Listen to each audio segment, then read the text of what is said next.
So how you guys doing? I'm starting a fire is all I'm doing, and I wanted to just have a quick conversation, like my little wall. I got another one of those sitting over here, but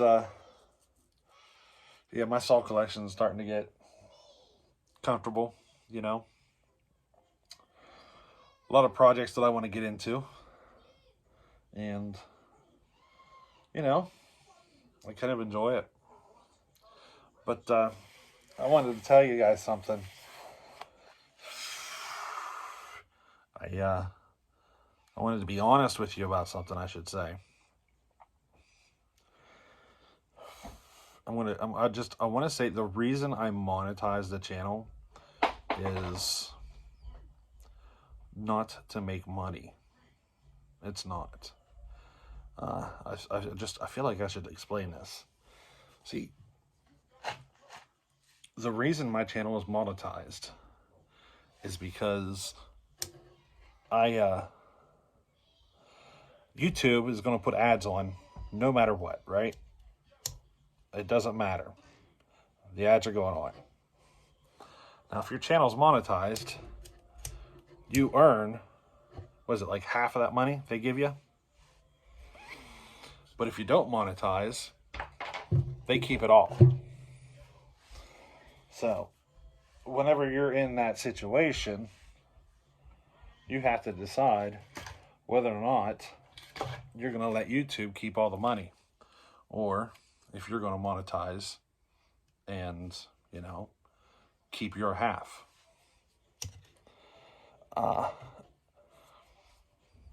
It's obvious what my decision was, you know.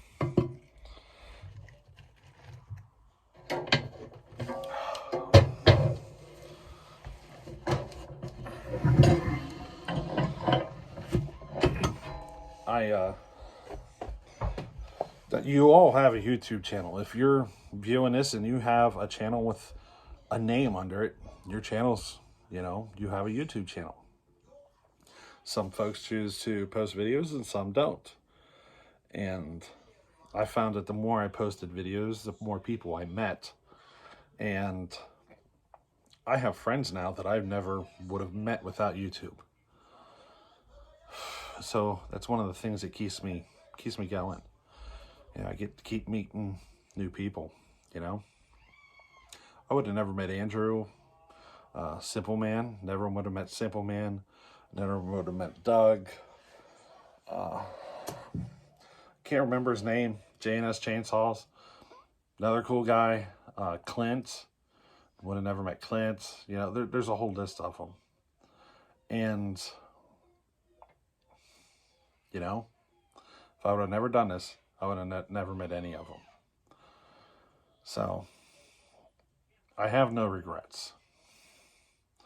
But I just something for you to think about when that time comes for you to make that decision. You have to decide whether or not you're going to let YouTube keep all the money or if you're going to accept your half of it. Now, as far as making a lot of money, that's, you know, I'm not acting silly and crazy and all that stuff to make the channel grow fast. I'm being me. That's it. This is who I am, you know? So, it's, what can I say? I'm a busy person.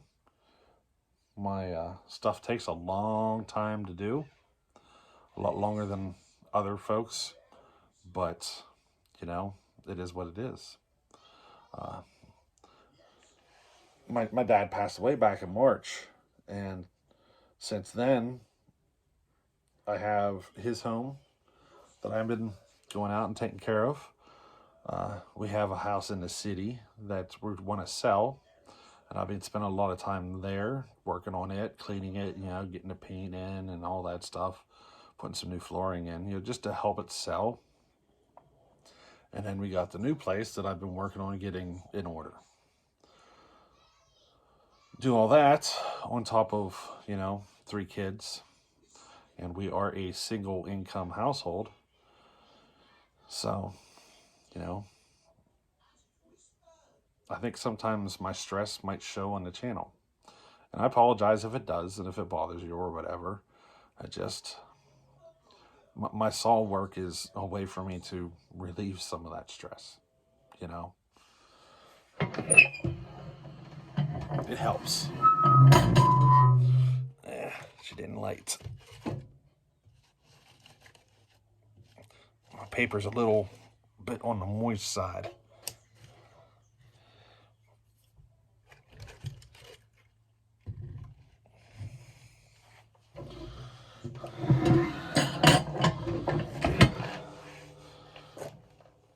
Oh, it'd help if I opened the damper, wouldn't it?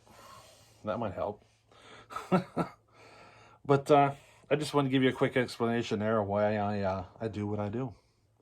I'm just having fun, really. I'm not trying to build the hottest saws. I'm not.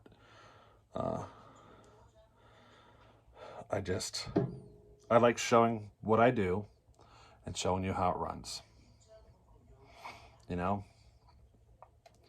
Sometimes my decisions aren't the same decisions a lot of people would make, but they're the decisions I make, and I'm showing you what decisions I made, and we're having fun with it, you know? Sometimes they blow up, sometimes they don't. But I tell you what though, I learn more when a saw blows up than when I do when it doesn't. I learn a lot more. And, you know, it's not necessarily a bad thing. I have a lot of projects on that wall that they're not going to get ported. They're just going to run. You know, I just want them to run and run the way they're supposed to. So not every video is going to be a ported saw. It's going to get to a point here where I'm only doing port work for other people, I think, because a lot of my saws I don't want to port.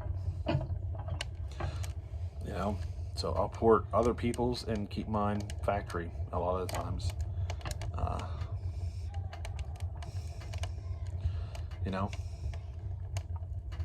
I like factory saws. I do.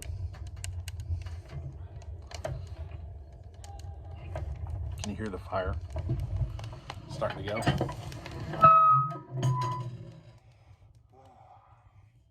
get another piece of wood in the fire.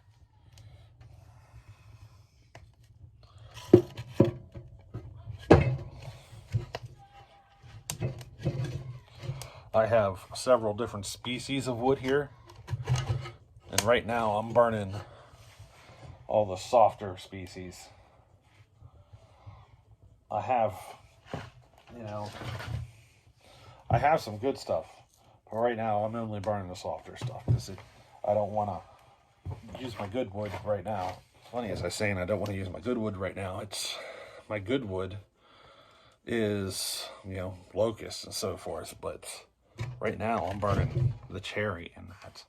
And a lot of people love cherry, but it doesn't compare to locust, you know? Now, I have some saws I do want to port. I got a C-series saw here I want to port for myself. I'm doing a 925, which got delayed.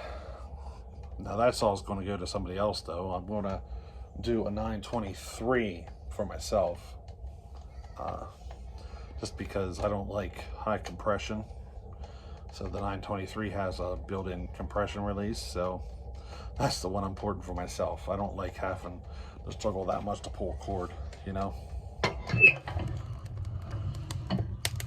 But I don't know. That's the way we are. Let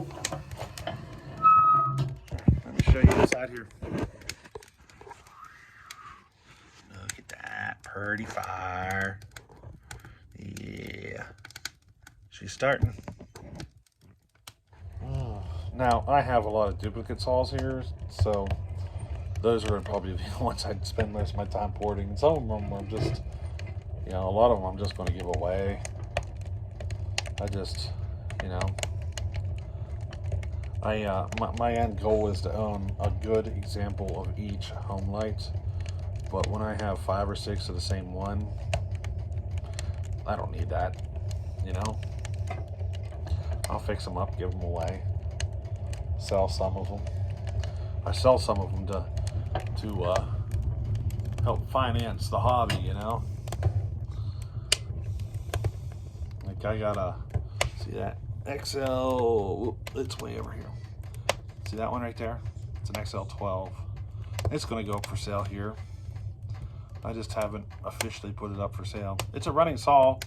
It has that wick filter, and it suffers from, you know, it's starving for fuel because of that wick filter.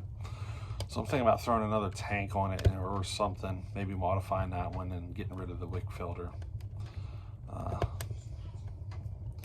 But once that's done, that saw's going up for sale. You know, somebody out there enjoy it, and it'll, you know, I need crankshaft seals. It'll help cover some of that cost. You know, I always need parts. I need crankshaft seals for the that one right there. That's my 1050. It needs new seals and all sorts of stuff. It's got a heck of a major air leak, and it doesn't have much compression, so I'm going to have to address that. Probably some new rings and so forth. And you know, selling that saw will help finance that one. So why not? You know, that's one of the things I do. But I just wanted to be straightforward and honest with you guys about how I do this.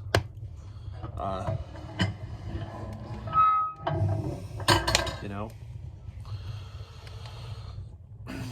I just try to put up, you know, good quality content. I don't like boring. That's one thing I don't like. I don't like a boring video. So I do avoid that. I'll try to, you know, I try to keep from making a boring video because I don't like boring content, you know? Who does?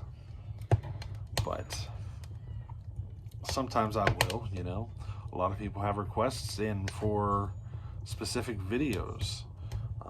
Like, for instance, I have a guy who put a request in to be very specific about where all the air leaks might occur on an XL Auto or XL 12 or any of those.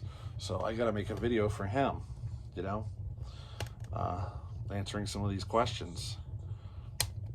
So those are the hard ones to keep from being boring. They are.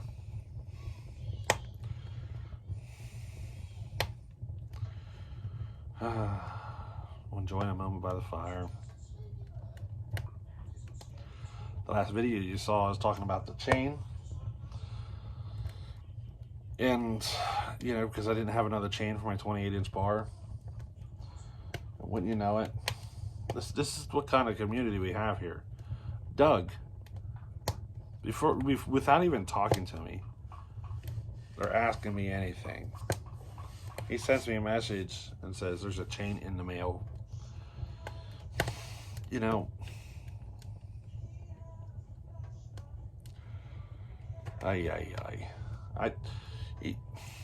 he's a crazy feller. That's what he is.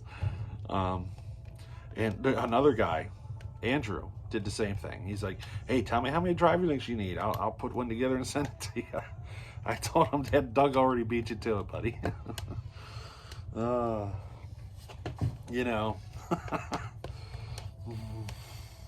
the generosity of the community is absolutely astounding. You know, I am having trouble though. I am having some trouble. I don't think I've watched another YouTube video for a while. I've caught a few, but it's been a while since I've been able to really watch videos like I used to. It's kind of disappointing. I'm trying to remember some ones I've watched. Chad put one up a little while ago that I watched. I saw Andrew's short video today of the, what was it, a P51 or something? Little Brap Fest video. And then the only other video I got to watch today was, I watched J&S Chainsaw's video. He was talking about porting, you know, different styles of porting. And, you know, some people take offense to if you don't do machine work. And, you know, he's kind of talking about that a bit. And, you know, it's not necessary to do machine work to make a good work saw. I mean, they were a good work saw before any work happened. You know, it's not always necessary to do machine work. It's not. I do a little wee bit. I don't have the equipment here in my house, so I have to take it elsewhere. So I never get to record that stuff. You know, but I do get some done here occasionally. One of these days I might buy a lathe or something, but if I'm buying that equipment, I'm not buying it to port saws. If I buy a lathe and a milling machine and all that stuff, I'm going to go all the way. I'm going to work at building my own version of a chainsaw from the ground up. I think that's kind of my ultimate goal, is to build one from the ground up, my own parts and everything. You know, I shouldn't say my own parts, but, you know, my own design.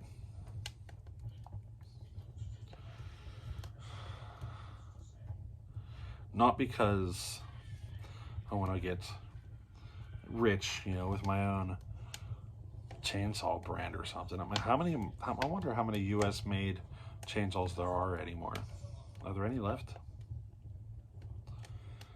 I wonder if there are. That'd be something cool for the community to get together with. Maybe there's enough guys that can get together and come up with a way to build a US made chainsaw. That'd be kind of cool, wouldn't it? But that'd be the only reason I'd buy all that equipment. It really is. For my small amount of porting work, I don't know. And I've had some guys approach me and say, hey, could you port me a saw? And sure. I actually have no problem porting saws for other people. I don't charge. I've never charged anything. I've had guys send me stuff. You know, they sent me some saws, or, you know, sent me a few dollars or whatever. But, you know, I just tell them if they do send me something, it's a donation or whatever. That's fine, but I'm not going to charge them anything, you know. I just don't feel comfortable doing that, you know. If my channel ever gets to that point that I can build saws for people and do it for free and not charge them a dime, you know, I'd like that. Can you tell I'm tired? I'm so tired. I am. I'm on the move from the time I wake up until the time I go to bed. As soon as I'm done the fire here, I got some chain to sharpen. You know? It's nonstop. But hey, the fire's ready to go. I'm tired. Here, let me show you the fire. There's the fire. She's good to go.